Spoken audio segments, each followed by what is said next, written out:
حدیث پاک وعن الاشعث بن سلیم قال سمعت رجلا في امرة ابن زبير قال سمعت رجلا في سوق عكاظ يقول يا ايها الناس قولوا لا اله الا الله تفلحوا ورجل يتبعه يقول ان هذا يريد ان يصدكم عن الهتكم فاذا النبي وابو جهل رواه احمد في مسنده. حضرت امام احمد بن حنبل رحمہ اللہ اس حدیث پاک کو ایسے مسند احمد کے اندر لائے. حضرت اشعث بن سلیم کہتے ہیں کہ میں نے حضرت عبداللہ ابن زبیر کی حکومت میں ایک آدمی کو دیکھا کہ بول رہا تھا کہ میں نے مکہ کے بازار عکاظ میں ایک آدمی کو دیکھا. نبی اکرم صلی اللہ علیہ وسلم نے اس وقت کوئی نبوت کا دعویٰ کیا تھا کہ میں اللہ کے نبی ہوں. تو آپ یہ کہہ رہے تھے کہ اے لوگو لا الہ الا اللہ کہہ دو, توحید کا اقرار کر لو, کامیابی تمہارے قدم چومے گی. نبی کا یہ اعلان یہ بتا رہا ہے کہ ہر کامیابی توحید کے پیچھے.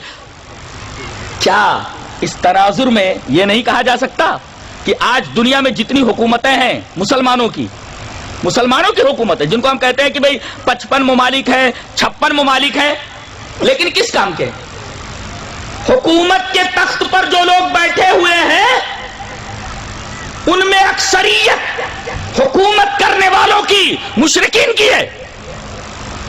جتنے بھی قائدین ہیں اسلامی ممالک کے, نام نہاد اسلامی ممالک کے جتنے بھی قائدین ہیں سب کے سب توحید سے آ رہی ہیں. اسی وجہ سے اللہ تبارک و تعالی نے ان کے اوپر اس طریقے کا عذاب نازل فرما رکھا ہے کہ سب غلام ہیں, ماتحت ہیں, ذہنی غلام ہیں امریکہ کے اور برطانیہ کے.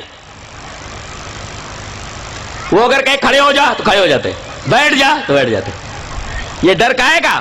یہ ڈر اس وجہ سے ہے کہ ان کے اندر شرک ہے. اللہ تبارک تعالیٰ نے فرمایا کہ توحید آدمی کے دل سے ڈر نکال دیتی ہے اور شرک آدمی کو خوف زدہ کر دیتا. اللہ نے فرمایا سنلقی فی قلوب الذین کفروا الرعب بما اشرکوا, ہم ان لوگوں کے دلوں میں رعب ڈال دیتے ہیں جن کے دلوں میں شرک ہے. آج وہی لوگ پیٹے جاتے, مارے جاتے ہیں جن کے دلوں میں شرک ہوتا, جو ڈٹ کر مقابلہ نہیں کر سکتے, اس لیے کہ مقابلہ وہی کر سکتے ہیں ڈٹ کر کے باطل کے خلاف سینہ سپر ہو سکتے ہیں جن کے اندر توحید ہو. مشرک تو باطل کے خلاف ٹک ہی نہیں سکتا, اس لیے کہ آلریڈی وہ باطل ہے, تو باطل کے خلاف وہ کھڑا ہو کر کے کون سی فتح حاصل کر سکتا ہے؟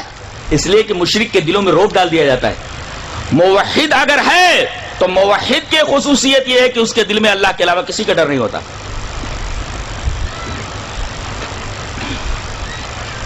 اور موحد توحید ایسا نشہ ہے دنیا کی کوئی ترشی اتار نہیں سکتی. ایک مرتبہ توحید کو اس نے قبول کر لیا, پھر اس کے ٹکڑے کر دیے جائیں تو وہ توحید سے برگشتہ نہیں ہوتا. مثال سامنے ہے حضرت بلال کی, حضرت عمار کی, ان کے والد یاسر کی, ان کی ماں سمیہ کی.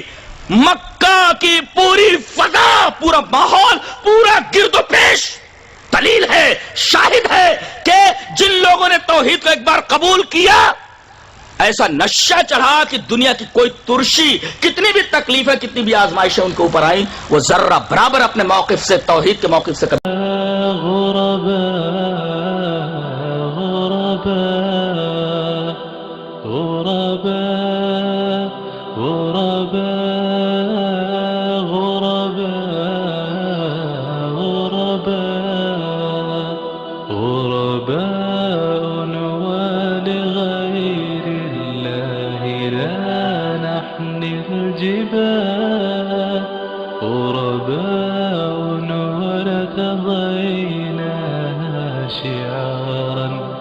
للحياة إن تسل عنا فإنا لا نبالي بالطغاة نحن جند